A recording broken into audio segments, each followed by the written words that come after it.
আজকের গল্প সারপ্রাইজ। গল্পটি লিখেছেন প্রলয় কুমার নাথ। শাড়ির আঁচলে কপালের ঘাম মুছতে মুছতে অফিস থেকে বাড়ি ফিরল অর্ণা। একে অসহ্য গরম, তারপর ফিরতি পথে অসম্ভব ভিড়, বাসে লেডিস সিটেও বসার জায়গা পায়নি সে। বাথরুম থেকে বেরোতেই তার বিধবা শাশুড়ি প্রভাদেবী এসে তাকে জিজ্ঞাসা করলেন, আমার পুজোর জিনিসপত্রগুলো এনেছো তো বৌমা? কই, কোথাও দেখছি না তো। অর্ণা জিভ কেটে বলল, এই যা, একেবারে ভুলে গিয়েছি মা। আসলে আজ ফিরতি পথে তাড়াহুড়ো করে ব্যাংকে গিয়ে মামের স্কুলের ফিসটা দিতে হলো যে। আজই যে এই মাসের লাস্ট ডেট ছিল ফিস জমা দেওয়া, তাই। ঠিক এই সময়ে মায়ের পিছু পিছু সেখানে হাজির হলো অর্ণার অবিবাহিত ননদ সোহিনী। ওদিকে প্রভাদেবী মুখ ভেঙচে বলে উঠলেন, বাহ, মামের স্কুলের মাইনের জন্য আমার পুজোর কথা তোমার মনেই রইল না। কাল বাদে পরশু পুজো, এখন এই শরীর নিয়ে আমি নিজে হাতে কি করে? অর্ণা প্রভাদেবীকে যথাসাধ্য বোঝাবার চেষ্টা করল। ছি মা, এ কি বলছেন? আপনার পুজো তো পরশু দিন, তাই না? আমি কালই সব পুজোর জিনিস অফিস ফিরতি পথে কিনে এনে বাড়ি ঢুকবো। এই কথা শুনে প্রভাদেবী কতটা প্রসন্ন হলেন জানি না।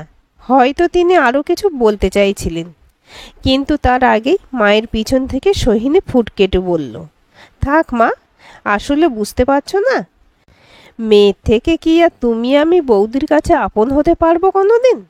চলো এখান থেকে, আর ওর সাথে কথা বাড়িয়ে লাভ নেই। অর্ণা ওদের বাধা দিয়ে কি যেন বলতে যাচ্ছিল, কিন্তু তার আগেই ওরা সেখান থেকে চলে গেল। অর্ণা শুনতে পেল যে যেতে যেতে প্রভাদেবী শাড়ির আঁচলে চোখ ঢেকে বলছেন, সাধে কি আর লোকে বলে, বাড়ির বউ যদি বাইরে গিয়ে পয়সা রোজগার করে তাহলে ধরাকে সরা জ্ঞান করে। ও কেন মনে রাখবে আমার পুজোর কথা? এই যদি আমার সমু আজ অফিসে যেতে পারত, অর্থ উপার্জন করতে পারত, তাহলে কি কখনো মা কিছু চাইলে তা ভুলে যেতে পারত? কথাগুলো যেন সূচের মতো বিঁধল অর্ণার কানে।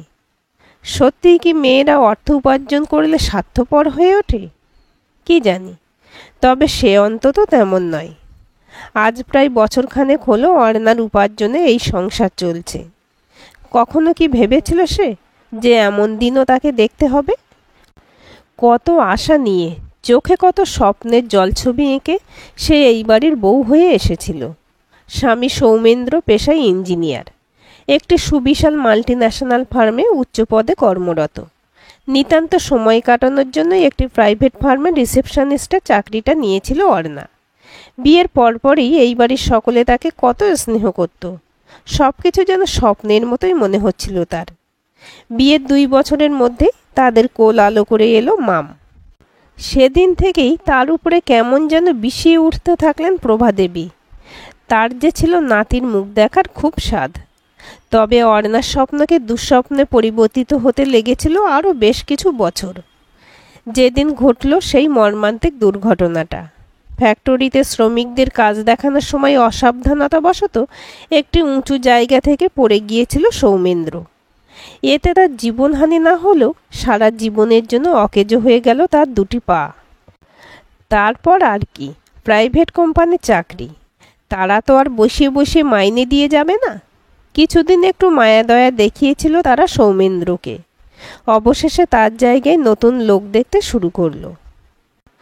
মা, ওই পাখি দিয়ে গুলটি মারার গেমটা চালিয়ে দাও না। ছোট্ট মামের কচি গলার আওয়াজ পেয়ে বেডরুমে এগিয়ে গেল অর্ণা। বিছানার উপর বসে মাম প্রতিদিনের মতোই তার ফোন নিয়ে ঘাঁটছে, আর প্রতিদিনের মতোই পূব দিকে জানালা দিয়ে আকাশের দিকে একদৃষ্টে চেয়ে হুইল চেয়ারের উপর চুপ করে বসে আছে সৌমেন্দ্র। একটা শৌখিন হাসি খুশি মানুষের জীবনে কতটা বিপর্যয় ঘটলে তার মধ্যে এমন আমূল পরিবর্তন আসতে পারে তা সৌমেন্দ্রকে না দেখলে বোঝা যাবে না। এখন যেন কারোর সাথে কথা বলা তো দূরে থাক, 5 বার ডাকলে যেন তবে একবার সাড়া দেয় সে। নিজের 2 পায়ের মতো নিজেকেও এই সংসারে নিতান্ত অকেজো একটি জঞ্জাল ছাড়া যেন কিছুই ভাবতে পারে না সে। অর্ণা হাসি মুখে মেয়ের কাছে এসে ফোনটা নিয়ে আনলক করে অ্যাংরি বার্ডস গেমটা চালাতে যাবে, এমন সময় দেখলো আবার তার অফিসের বস রজত পাল তাকে বেশ কয়েকটা হোয়াটসঅ্যাপ মেসেজ পাঠিয়েছেন। সেই একই কথা বারবার। কি হলো, আর কত সময় নেবে? ভেবে দেখলে আমার প্রস্তাবটার ব্যাপারে? হাসি মুখটা গম্ভীর হয়ে গেল অর্ণার। সে কোনো রিপ্লাই না করে গেমটা চালিয়ে ফোনটা এগিয়ে দিল মামের কাছে। মুহূর্তের মধ্যে রজত পাল নামক 1 বছর 50-এর কামুক ব্যক্তির মাথা ভর্তি টাক আর মসৃণ করে কামানো ওই ধূর্ত মুখটার ছবি ভেসে উঠল তার চোখের সামনে। লোকটার স্ত্রী এবং 2 ছেলে বর্তমান, তবুও এখনও অল্প বয়সী মেয়ে দেখলে নোলা সরসর করে। এই নিয়ে গোটা অফিসে তার বদনাম, কিন্তু উচ্চপদ এবং কোম্পানির মালিকের নিকট আত্মীয় হওয়ার সুবাদে তিনি সেই সব কথা কখনো নিজের গায়েই মাখেন না। সৌমেন্দ্রর পঙ্গু হয়ে যাওয়ার খবর পাওয়ার পর থেকেই তার কুদৃষ্টি পড়েছে অর্ণার উপর। বারে বারে নানা দিন নানা আছিলায় নিজের কেবিনে ডেকে সেই একই প্রস্তাব তিনি তাকে দিয়ে চলেছেন। অর্ণা যেন তার পঙ্গু স্বামীকে ডিভোর্স করে তার সাথে তার বাংলোয় এসে ওঠে। তার ওই পঙ্গু স্বামী কী দিতে পারবে তাকে? আর্থিক সচ্ছলতার কথা না হয় বাদই দিলাম, শারীরিক সুখ, সেই চাহিদাও কি এই অবস্থায় ঠিকমতো মেটাতে পারছে সে? তাই অর্ণা যেন তার কাছে এসে থাকে। তার মতো সুন্দরীকে সোনায় মুড়িয়ে একেবারে রাজরানী করে রাখবেন রজত, ইত্যাদি ইত্যাদি। প্রথম প্রথম এইসব শুনে হকচকিয়ে উঠত অর্ণা, কিন্তু পরে যেন এসব গা সওয়া হয়ে গেছে। তবে সে এইটুকু বুঝেছে যে এই মানুষটাকে চটালে তাকে এই অফিস থেকে পাত্তারি গোটাতে হবে, আর এমন হলে তার সংসারের হাঁড়ি চড়বে কিভাবে। তাই সে রজতবাবুর সকল বেয়াদপি মুখ বুজে সহ্য করেছে, ভাবার জন্য সময় চেয়ে নিয়েছে। কিন্তু এইভাবে আর কতদিন চালাতে পারবে সে? এত ক্লান্ত হয়ে ফিরেও যেন রাতে 2 চোখের পাতা এক করতে পারছে না অর্ণা। কাল অফিসে গেলে আবার ওই রজত পালের কুপ্রস্তাব সহ্য করতে হবে। বাড়ি ফিরলে মা বা ননদের সকল ফরমাস পূরণ করলেও কোনো না কোনোভাবে ওরা তাকে অপদস্থ করবেই। এই যেন তার নিত্যদিনের রুটিন। মাঝে মাঝে নিজেকে শেষ করে দিতে ইচ্ছে করে অর্ণার, কিন্তু পারে না। শুধু তার কথা ভেবে যে এখন বিছানায় তার আর সৌমেন্দ্রর মাঝে শুয়ে নিশ্চিন্ত মনে ঘুমোচ্ছে তার ছোট্ট সোনা মাম, তার নয়নের মণি। তাকে বড় করার জন্য, মানুষের মতো মানুষ করার জন্য হাজার লাঞ্ছনাও সহ্য করে নেবে অর্ণা। অদূরে দেওয়াল ঘড়িতে ঢং করে রাত 12টা বেজে উঠল। ঠিক এমন সময় অর্ণাকে অবাক করে হঠাৎ সৌমেন্দ্র বলে উঠল, অনু, আজ কত তারিখ বলো তো? এই সময় এমন বিচিত্র প্রশ্ন শুনে বিস্মিত স্বরে অর্ণা বলল, কেন, এই 11? না, এখন তো 12টা বেজে গেল। তাহলে আজ ওই 12ই জুন। হঠাৎ এই প্রশ্ন কেন? সেটা নিজেকেই একবার জিজ্ঞেস করে দেখো, উত্তর পাবে। হ্যাঁ, একটু ভেবেই উত্তর পেল অর্ণা। আসলে সবসময় পরিবারের অন্যদের সম্বন্ধে ভেবে ভেবে কখন যেন নিজেকে নিয়ে ভাবতে ভুলেই গিয়েছে সে। তার মনেই ছিল না যে আজ হলো তার জন্মদিন। এবার অর্ণাকে আরও অবাক করে হঠাৎ সৌমেন্দ্র আঁকড়ে ধরল অর্ণার ডান হাতটা। তারপর মৃদু স্বরে বলল, কি ভাবছো? হ্যাঁ, তোমার স্বামী হাঁটতে পারে না, তার কোনো উপার্জন নেই, তাই বলে কি সে তার স্ত্রীর জন্মদিনে কোনো সারপ্রাইজ গিফটও দিতে পারে না? মানে তুমি আমার জন্য সারপ্রাইজ গিফট কিনেছ? অপার বিস্ময় অর্ণার গলায়। ওঠো, ঘরের আলো জ্বালাও, আলমারিটা খুলে নিচের দিক থেকে ডান দিকে 2 নম্বর তাকে দেখো। অর্ণা তখনই উঠে ঘরের আলো জ্বালিয়ে আলমারি খুলল। নির্দিষ্ট তাকে দেখল উপহার দেওয়ার রঙিন মোড়কে বাঁধা রয়েছে কোনো পাতলা বস্তু। কি এটা? এতক্ষণ অর্ণা ভাবছিল যে হয়তো কোনো সস্তা শাড়ি বা অন্য কিছু সৌমেন্দ্র তার জন্য কিনে রেখেছে। এখন তো মনে হচ্ছে এটা তাও নয়, হয়তো কোনো বার্থডে উইশ লেখা কার্ড এটা। তবুও অর্ণা হাসি মুখে ঝলমলে মোড়কটা খুলতে শুরু করলো। পরদিন নির্দিষ্ট সময়ে অফিসে পৌঁছে সোজা রজত পালের চেম্বারে ঢুকলো অর্ণা। রজতবাবু অপর এক ম্যানেজারের সাথে সেই সময় কথাবার্তা বলতে ব্যস্ত ছিলেন। অর্ণাকে নিজের ইচ্ছায় তার কেবিনে আসতে দেখে তিনি মুখে এমন অভিব্যক্তি করলেন যেন দেখে মনে হলো এ তো মেঘ না চাইতেই জল। তিনি তখনই অপর ব্যক্তিটির কাছ থেকে সাময়িক বিরতি চেয়ে নিলেন। তিনি চেম্বার থেকে বেরিয়ে গেলে হাসি মুখে অর্ণা এগিয়ে গিয়ে বসল রজতবাবু ঠিক সম্মুখে। তারপর রজতের চোখে চোখ রেখে সে বলল, আমি অনেক ভেবে দেখলাম আপনার প্রস্তাবটার সম্বন্ধে। স্যার, হ্যাঁ, সত্যি আপনি একেবারে হক কথা বলেছেন। ওই পরিবারে ওই স্বামীর কাছ থেকে আমি জীবনে কোনো সুখই পাব না। উপরন্তু আমাকেই ওদের 14 গোষ্ঠীর পেটে ভাত জোগাতে হবে। তবে আমি একটু জানতে চাই, আপনি আমার জন্য ঠিক কি কি করতে পারবেন? অর্ণার গলায় এই সুর শুনে রজতবাবু চিত্ত গদগদ হয়ে উঠল। তিনি উত্তেজিত হয়ে বললেন, আরে তুমি বলো না কি করতে হবে। সোনা দানা যা চাও সব। তোমার মেয়েরও দায়িত্ব নেব আমি। এই শহরে আমার 4টে বাংলো আছে, তার মধ্যে একটা পুরো তোমার নামে করে দেব। গাড়িও আছে 3টে, তার মধ্যেও একটা। তার কথা শেষ না হতেই অর্ণা বলল, দাঁড়ান মিস্টার পাল, আমি কি চাই জানেন? ঠিক যেমন আমি সৌমেন্দ্রকে ডিভোর্স করে ওই পরিবারের সাথে সমস্ত সম্পর্ক শেষ করে আপনার কাছে আসব, আমাকে পেতে গেলে আপনাকেও আপনার স্ত্রীকে ডিভোর্স করে পরিবারের সাথে সকল সম্পর্ক শেষ করে তবে আমার কাছে আসতে হবে। বলুন, আপনি রাজি?